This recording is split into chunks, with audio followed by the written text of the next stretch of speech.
Plan A तैयार किया, plan B तैयार किया, 1 अक्टूबर 2022 सफर शुरू किया। 5400 किलोमीटर का सफर कितने अरसे में तय किया? 6 माह 13 दिन में तय किया। सबसे ज्यादा प्यार किस शहर से मिला? ये कहना बड़ा मुश्किल है, तो पठान है या बलोची है, हमें बहुत ज्यादा मोहब्बत थी। पाकिस्तान से जाने के बाद आपने कितने मुल्क जो हैं कि आपने पार किए? मैं ईरान गया, यूएई गया और यूएई से फिर मैं सऊदी अरेबिया गया।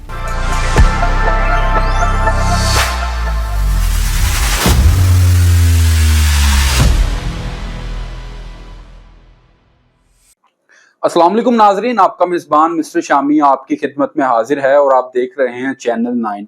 नाज़रीन, इस वक्त मौजूद हूँ जी शहर उकाड़ा में और मेरे साथ शहर उकाड़ा का वो नौजवान जो कि पाकिस्तान उकाड़ा से पैदल चल के हज की सआदत हासिल करने के लिए सऊदी अरब गया है। आइए इनसे जानते हैं कि वहां पर इन्हें किस किस चीज की मुश्किलात जो हैं वो पेश आई हैं और यहाँ से चल के सऊदी अरब जाने में इन्हें कितना जो अरसा लगा है और टोटल जो कॉस्ट है वो इनकी कितनी आई है। जी अस्सलाम वालेकुम। वालेकुम सलाम भाईजान, कैसे हैं आप? अल्हम्दुलिल्लाह, आप बताएं। अच्छा, इससे पहले भी जो है कि आप चाइना बॉर्डर चल के गए थे, तो क्या वहां पे जाके दिल नहीं भरा? आप सऊदीया की तरफ जो है चले गए? सर वहां जाकर दिल क्या भरना था। मक्का मुकर्रमा, मदीना मुनव्वरा मैं तो पहली मरतबा ही अभी गया हूँ, इससे पहले मैं गया ही नहीं था। तो मेरी तो बड़ी ख्वाहिश थी, लेकिन जब मैंने पहला सफर किया उसके बाद मैंने इरादा किया कि जब पाकिस्तान के अंदर इतना सफर किया जा सकता है तो अब मुझे जो है उधर सफर करना चाहिए। यानी कि पहले एक दो लोगों ने मुझे उस सफर के दौरान, जब मैं खुंजराव वाला सफर कर रहा था, कई लोगों के कमेंट्स आते थे कि मक्का, इससे बेहतर तो मक्का चले जाते, मदीना चले जाते। तो वो कमेंट्स भी गायब गायब में पढ़ता रहता था और उसके बाद फिर मैंने इरादा किया कि नहीं, जाना चाहिए। तो आके मैंने इरादा किया। इरादा करने के बाद मैंने 8-9 महीने होमवर्क किया। होमवर्क में कौन कौन से ममालिक क्रॉस करने हैं, वीज़ों के क्या मसाइल होंगे, मतलब प्लान ए तैयार किया, प्लान बी तैयार किया। सारा करने के बाद फिर मैंने 1 अक्टूबर 2022 को अपना सफर शुरू किया। माशाल्लाह। अच्छा, ये टोटल जो सफर है वो कितना बनता था? ये 5400 किलोमीटर बनता है। 5400 किलोमीटर का सफर जो है कि आपने कितने अरसे में तय किया? ये मैंने 6 माह 13 दिन में तय किया। यानी 1 अक्टूबर 2022 को मैंने शुरू किया था और 13 अप्रैल 2023 को मैं मक्का मुकर्रमा पहुंचा था। सही। यहाँ उकाड़ा से ही जो पैदल चले थे या किसी मेन पॉइंट से जाके पैदल चलना शुरू किया था? नहीं, मैंने अपने घर से पैदल चलना शुरू किया। जब मैंने अपना पहला सफर शुरू करने लगा था तो मेरे अब्बू जी मुझे कहते हैं कि आजू मैं ना तुम्हें बाईपास तक छोड़ता हूँ। तो मैंने उन्हें कहा कि जब इतना लंबा मैंने चल के चलना है तो फिर बाईपास तक क्या छोड़ के आना है आपने। तो ये वाला सफर भी, वो वाला सफर भी घर से शुरू किया था और ये वाला सफर भी घर से शुरू किया। सही। पाकिस्तान जब तक आपने क्रॉस नहीं किया था, आप डिफरेंट सिटीज जो हैं वहां से गुजरते रहे हैं, सबसे ज्यादा प्यार किस शहर से मिला था? सर ये कहना बड़ा मुश्किल है, लेकिन मैं अगर सूबा वाइज कहूँ तो बलूचिस्तान वालों ने बहुत ज्यादा प्यार दिया और बलूचिस्तान भी मेरा पहली मर्तबा था। उससे पहले हम सुनते रहते थे बलूचिस्तान के बारे में कि महफूज नहीं है या इस तरह का मसला है, लेकिन अल्लाह का शुक्र है उधर बलूचिस्तान में रहने वाले, चाहे वो पठान है या बलोची हैं, उन्होंने बहुत ज्यादा मोहब्बत दी। अच्छा, कुछ रास्ते ऐसे भी हैं पाकिस्तान में जब आप चल के जाते होंगे दूर दूर तक कोई चीज नहीं नजर आती होगी, वहां पे क्या सिक्योर फील करते थे, इनसिक्योर फील करते थे? इनसिक्योर तो मैंने कहीं पर भी फील नहीं किया। एक्चुअल में जब आप इस तरह के सफर पर निकलते हैं तो आपको फिजिकली तो तैयार रहना पड़ता है, लेकिन उससे ज्यादा मेंटली तैयार रहना पड़ता है। जब आप मेंटली तैयार नहीं होते तो फिर आप बहुत सी मुश्किलात को जो है वो फेस नहीं कर पाते हैं। तो मैं अल्हम्दुलिल्लाह मेंटली बहुत ज्यादा तैयार, जो है वो मैं तैयार था पहले से ही। और मैंने, उससे बड़ी बात यह है कि कोई इस तरह का मैंने रास्ते में कुछ भी महसूस नहीं किया जिससे मुझे कोई खौफ आता या मुझे लगता कि मैंने ये सफर क्यों शुरू किया। तो सारे रास्ते बहुत ज्यादा महफूज थे।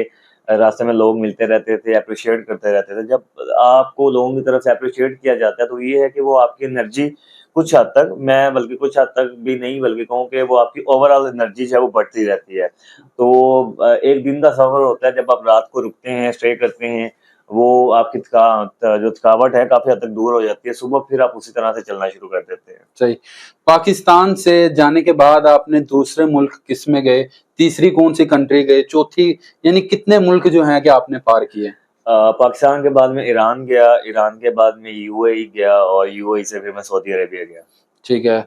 अच्छा, ईरान में जो है वहाँ पे तो बताया जाता है कि वो कोई इतना सेफ नहीं है। वहाँ पे कैसे? क्योंकि ज्यादातर जो लोग हैं अगर वो यूरोप की डंकी भी लगाते हैं तो वो ईरान से होते हुए जाते हैं, और सुनने में ये आता है कि बहुत मारा जाता है वहाँ पे और बड़ा अगवा कर लेते हैं और फिर कहते हैं जी इतने तुम मन दो, ये कोई ऐसा सीन रास्ते में हुआ? सर देखें, आप जब किसी भी मुल्क में इलीगल जाएंगे तो वह चित्तर तो पढ़ने ही पढ़ने हैं और बहुत पढ़ने हैं। अच्छा, ऐसा ही। देखें, अब वो जमाना नहीं रहा कि आप गुजर जाएंगे किसी को पता नहीं चलेगा।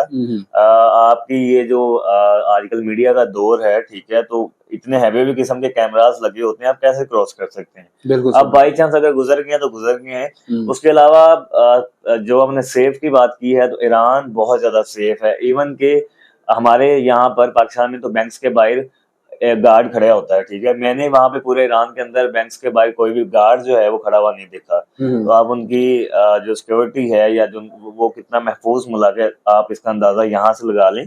और पूरे ईरान में, यानी कि मैं 45 दिन ईरान में रहा हूँ, तो मेरा ख्याल है कि मैंने 3 दफा जो है 45 दिन के अंदर 3 दफा सिर्फ उनकी पुलिस देखी होगी, वरना मुझे उनकी अच्छा, पुलिस नजर नहीं आई। जबरदस्त। ठीक है, तो ईरान बहुत ज्यादा सेफ मुल्क है, बड़े प्यार करने वाले लोग हैं। और सफाई आप उनकी देख के बहुत ज्यादा खुश होते हैं। मतलब कि बहुत अच्छा कंट्री आप उसको शुमार कर सकते हैं। सही। अच्छा, दूसरा ये है कि जब बात की जाए सऊदी अरब की, तो वहां पे तो 48 डिग्री सेंटीग्रेड तक भी गर्मी पड़ती है। तो वहां पे किस तरीके से सहरा दूर दूर तक कुछ देखने को ही नहीं मिलता था, तो वहां पे कैसे सरवाइव करते थे? वहां पे भी देखें, अब ऑप्शन तो आपके पास भी है नहीं, और कि आप रुक जाएं। डेफिनेटली रुक जाएंगे तो कितना आप रुकेंगे, सफर आपने करना ही करना है। तो ये है कि एक तो गर्मी वैसे है, लेकिन अल्हम्दुलिल्लाह रोजा रख कर भी जो है वो सफर किया है, और रोजा रख कर सहरा के अंदर खेमा लगाकर भी सारा दिन जो है वो गुजारा है। क्योंकि वो सऊदीया के अंदर तो अब खुशी इस बात की थी कि सऊदीया में दाखिल हो चुके हैं, आहिस्ता से आगे बढ़ रहा हूँ, मक्का मुकर्रमा करीब आ रहा है, तो वो फिर महसूस नहीं होता था। क्योंकि पीछे इतना लंबा सफर करके आ गया था, अगला सफर कुछ महसूस नहीं होता था। बस ये होता था कि थोड़ा ही सफर रह गया और फिर जो है वो नजर पहली खाना कबाब पे पड़ेगी। ठीक है। अच्छा, जब पाकिस्तान से आप चले हैं और सऊदी अरब पहुंच गए हैं, इसमें जितना गैप है, जितना टाइम लगा है, टोटल कितनी बार आपने कैंप लगाया होगा, खैमा जो आपके पास था? मुझे एग्जैक्ट तो याद नहीं है, लेकिन मैक्सिमम कोई मे भी 25 दफा तो लगाया होगा। 25 दफा जो है 25 दफा लगाया होगा, मतलब 25-30 दफा लगाया है। लेकिन ईरान में मतलब कुछ 7-8 दिन तो हमने कंटिन्यूसली जो यानी कि लगाई रखा है। ठीक है, हाँ जी, ठीक हो गया। अच्छा, इसके अलावा आपकी टोटल कॉस्ट जो है वो हज को निकाल के पाकिस्तान से लेकर सऊदी अरब तक टोटल कॉस्ट जो है वो आपकी कितनी आई थी? सर आपने कहा हज को निकाल के, लेकिन हज को नहीं निकालेंगे। हज को निकाल देंगे तो लोग समझेंगे शायद वो फ्री में हो गया, तो इसलिए हम इसको शामिल करते हैं। चलें, शामिल करके टोटल कॉस्ट जो है तकरीबन 20 लाख आई है, उसमें पौने 12 लाख रुपए हज की फीस शामिल है। और अगर आपने मिसाल के तौर पे सुनने वालों में से किसी ने भी पैदल हज करने जाना है, तो आप हज की फीस दिए बगैर हज अदा नहीं कर सकते। कर भी सकते हैं, मतलब हो सकता है कि आप जिस साल आप जा रहे हैं, हो सकता है कि सऊदी गवर्नमेंट से आपका टकराव हो जाए, या वो कह दें जी आप फ्री में कर लें, या पाकिस्तानी गवर्नमेंट कह दे आप फ्री में कर लें। लेकिन ये है कि आपको अपनी मुकम्मल तैयारी करके जानी चाहिए। तो हज की फीस अगर आप निकालते हैं तो उसके अलावा तकरीबन 8-8.5 लाख रुपए खर्चा है। पाकिस्तान में बड़े मशहूर मरूफ सियासतदान के साथ आपकी पिक्चर और वीडियोस देखी गई हैं, और दूसरी तरफ वीडियो आपकी सऊदी अरब में भी जाकर देखी गई है जहां पे आपको हज की परमिशन नहीं मिल रही थी। इसमें जो है मुझे कोई बात समझ नहीं आई, क्या इतनी बड़ी शख्सियत के साथ ताल्लुक होने के बावजूद भी आपको वहां पे हज करने में मुश्किल पेश आई थी? एक्चुअल में उन्होंने जो है अपनी तरफ से लेटर फॉरेन मिनिस्ट्री ने लिखे थे, ठीक है। लेकिन फॉरेन मिनिस्ट्री के लेटर लिखने की वजह से ईरान का वीजा 1 माह का मिल रहा था, जो कि 2 महीने का मिला। उसके बाद दूसरे कंट्री से उन्हें रिप्लाई यानी क्या है कि वो पैदल क्रॉस करने की इजाजत नहीं दे सकते, सिक्योरिटी का थ्रेट है, ठीक है। इराक का वीजा नहीं मिला, सिक्योरिटी का थ्रेट उन्होंने कहा। दूसरा ये है कि कुवैत वैसे वीजा नहीं देता। सही। तो उन्होंने तो लेटर लिखे थे, लेकिन जब उन्हें आगे से ये रिस्पॉन्स आया तो फिर वो हम भी क्या कर सकते हैं। सही। सऊदी अरब में जब आपको हज नहीं करने दिया गया, फिर आपने क्या किया? दोबारा एंट्री किया आपने, या क्या प्रोसीजर रहा सारा? नहीं, मैंने पहले पैसे जमा करवाए पाकिस्तान में, मेरे पैसे जमा हुए 11,20,000 रुपये। उसके बाद मुझे वीज़ा आया, ई वीज़ा आया। और वो फिर ये है कि उम्रा के वीज़े पे आप हज नहीं कर सकते, और अगर आप उम्रा के वीज़े पे हैं और अगर आपको हज का वीज़ा भी आ गया है तो आपने एक दफ़ा एग्जिट होना है। तो मैं फिर बहरीन के बॉर्डर पे गया, वहां से उम्रा के वीज़े से एग्जिट होकर दोबारा हज के वीज़े पे एंटर हुआ। सही। अच्छा, सबसे ज्यादा मुश्किलात जो हैं वो कहाँ देखने को मिली? हर्डल्स जो कि जिसे कहा जाता है, किस जगह पे आपको, जहाँ पे आपकी तकरीबन बस होगी हो?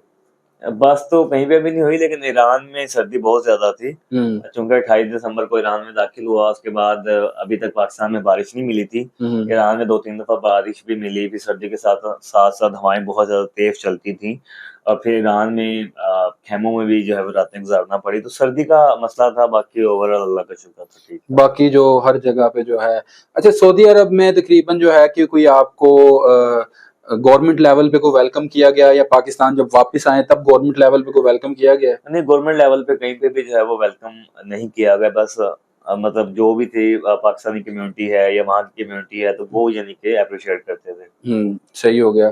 लास्ट पे आपके काफी सारे कमेंट्स ऐसे होंगे जो कि बहन भाई कहते हैं कि हम लोग पैदल जाना चाहते हैं, तो आप टोटल जो है प्रोसीजर एक दफा उन्हें बता दीजिए, उन्हें गाइड कर दीजिए। सर, इसमें दो है। आपने अगर उम्रे के लिए जाना है तो मेरा ख्याल है कि आपके पास 8 लाख रुपए होने चाहिए कम से कम। देखिए, आपके पास होने चाहिए, ना लगे वो अलग बात है।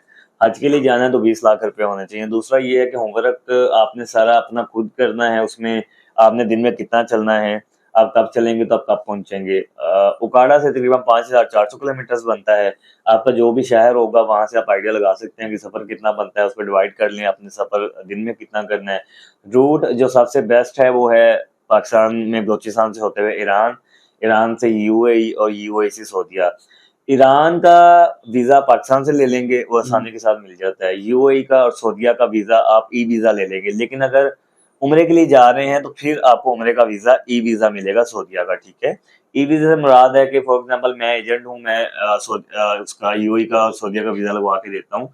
आप मुझे पैसे भेजेंगे, आप जहाँ पे भी हैं, और अपने डॉक्यूमेंट्स भेजेंगे, तो मैं वीजा लगवा के आपको एक प्रिंट की सूरत में ही आपको मोबाइल पे आ जाएगा। आप चाहें तो उसका प्रिंट निकलवा लें, अदरवाइज आप उनको मोबाइल पे ही दिखाएंगे। उन्होंने अपने सिस्टम पे चेक करना होता है, उनको वहां पे शो होगा कि यानी कि वीजा लगा हुआ है, तो वो स्टैंप कर देंगे, ठीक है। लेकिन अगर आप हज के लिए जा रहे हैं तो ईरान का वीजा वही पाकिस्तान से, यूएई का वीजा आपको ई वीजा मिल जाएगा, लेकिन हज का वीजा जो है वो आपको पाकिस्तान से ही मिलेगा। उसके बाद दो तरीकाकार है। दो तरीकाकार ये है कि जैसे मेरे पास अभी टाइम पड़ा था, मतलब कि मेरे पास अभी 2 अढ़ाई माह पड़े थे, तो मैं पहले उम्रा के वीजे पे सऊदी अरेबिया दाखिल हो गया, इसलिए कि जब तक हज का प्रोसेस खुलेगा, ओपन होगा, उतनी देर में मैं मक्का पहुंच जाऊं या मक्का के करीब करीब हो जाऊं, मेरा टाइम बच जाए। तो फिर मैंने पहले उम्रा का वीजा ले लिया 3 माह का, और मैं सऊदीया में सफर करता रहा, मक्का मुकरमा पहुंच गया। जब हज का प्रोसेस शुरू हुआ तो मैंने वहां से जो है यानी पीछे अपने घर वालों से कहा, उन्होंने पाकिस्तान में फीस जमा करवाई और आगे इन्फॉर्म किया, फिर वो मेरा वीजा आ गया हज वाला, और फिर मैंने जाके एग्जिट होके दोबारा एंटर हुआ। तो ये प्रोसीजर सारा। सही। Thank you so much Usman भाई आपके कीमती टाइम का।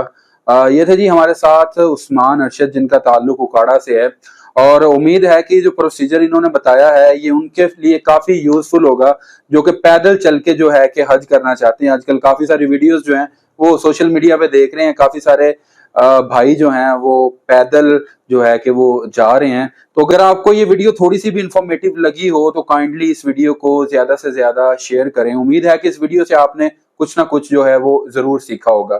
Thanks a lot for watching me जी। इंशाल्लाह मिलते हैं एक नई वीडियो के साथ, तब तक के लिए अपना ख्याल रखिएगा, दुआओं में याद रखिएगा। अल्लाह हाफिज।